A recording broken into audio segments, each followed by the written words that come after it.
Hello and welcome guys to crack SSC. Crack SSC में आपका स्वागत है।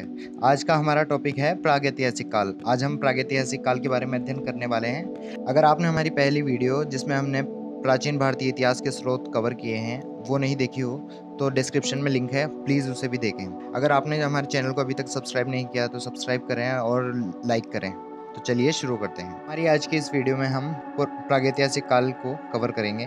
तो चलिए शुरू करते हैं। इतिहासकारों ने इतिहास को लेखन के आधार पर 3 भागों में विभाजित किया गया है।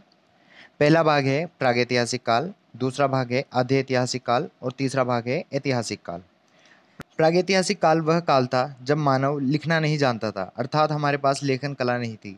इसे पाषाण काल इसी काल का भाग है। दूसरा भाग है आधे ऐतिहासिक काल। आधे ऐतिहासिक काल में हमारे पास लेखन कला थी लेकिन उसे पढ़ा नहीं जा सका, जैसे कि सिंधु घाटी सभ्यता। तीसरा भाग है ऐतिहासिक काल। ऐतिहासिक काल वह है जिसमें हमारे पास पठनीय लेखन, अर्थात हमारे पास ऐसा लेख मौजूद है जिसे हम पढ़ सकते हैं। जैसे इसका उदाहरण है वैदिक काल। आज हम प्रागैतिहासिक काल के बारे में अध्ययन करने वाले हैं, तो चलिए शुरू करते हैं। तो आइए चर्चा करते हैं प्रागैतिहासिक काल के साक्ष्यों के बारे में। ज्ञानी मानव यानी होमोसेपियंस का प्रवेश इस धरती पर आज से लगभग 30 से 40 हजार वर्ष पूर्व हो चुका था। भारत का प्राचीनतम मानवाब कपि यानी मानव के जैसा दिखने वाला कपि श्वेत गिबन था, जिसके साक्ष्य हमें असम से मिले हैं। भारत में मनुष्य का प्रथम प्रमाण नर्मदा घाटी से मिला है। रॉबर्ट ब्रूस फुट भारत में पुरापाषाण कालीन औजारों की खोज करने वाले व्यक्ति थे, जिन्होंने 1863 में पुरापाषाण कालीन औजारों की सर्वप्रथम खोज की। पुरापाषाण कालीन औजार पत्थर के बने होते थे। प्रथम पुरापाषाण कलाकृति हमें पल्लवरम तमिलनाडु से प्राप्त हुई है।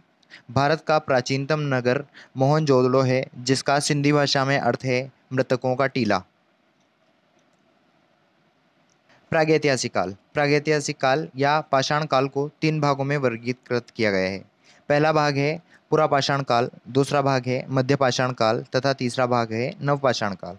पुरापाषाण काल में मानव आखेट संग्राहक था, यानी यह शिकार करता था और खाता था। इस काल में आग का आविष्कार किया गया।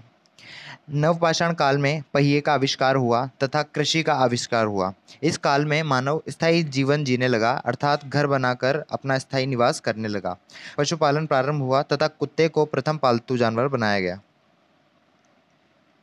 आइए कृषि और औजार के बारे में अध्ययन करते हैं।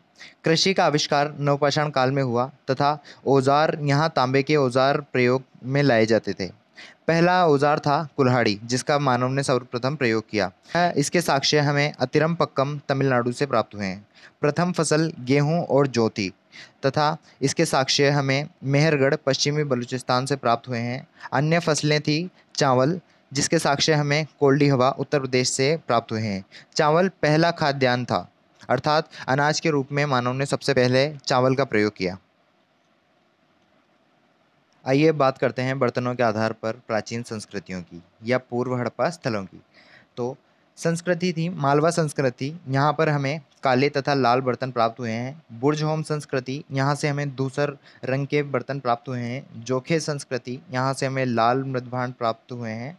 दक्षिणी नवपाषाण संस्कृति, यहाँ से हमें चमकीले धूसर बर्तन प्राप्त हुए हैं। पूर्वी नवपाषाण संस्कृति, यहाँ से हमें भूरे तथा लाल बर्तन प्राप्त हुए हैं। जोरवे संस्कृति, यहाँ से हमें ताम्रपाषाण संस्कृति के अवशेष मिले हैं तथा इनाम गांव नामक एक बस्ती प्राप्त हुई है।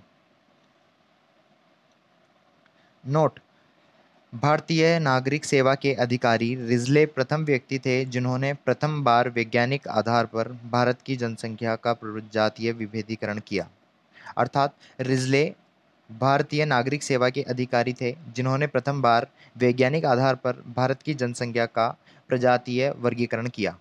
तो ये था हमारा आज का छोटा सा लेक्चर, जिसमें हमने प्रागैतिहासिक काल को कवर किया। हमने इसमें पुरापाषाण काल, मध्यपाषाण काल तथा नवपाषाण काल को कवर किया। हमारी आने वाली अगली वीडियो में हम हड़प्पा संस्कृति के बारे में चर्चा करने वाले हैं तथा संपूर्ण अध्ययन करेंगे। आई होप कि आपको ये लेक्चर पसंद आया होगा। आपको अगर लेक्चर पसंद आए तो लाइक कीजिए, कमेंट कीजिए, और अगर कोई कोई सुझाव या कोई प्रॉब्लम नज़र आए तो मुझे कमेंट कीजिए। मैं अगली वीडियो में उसे इम्प्रूव करूँगा। Thank you.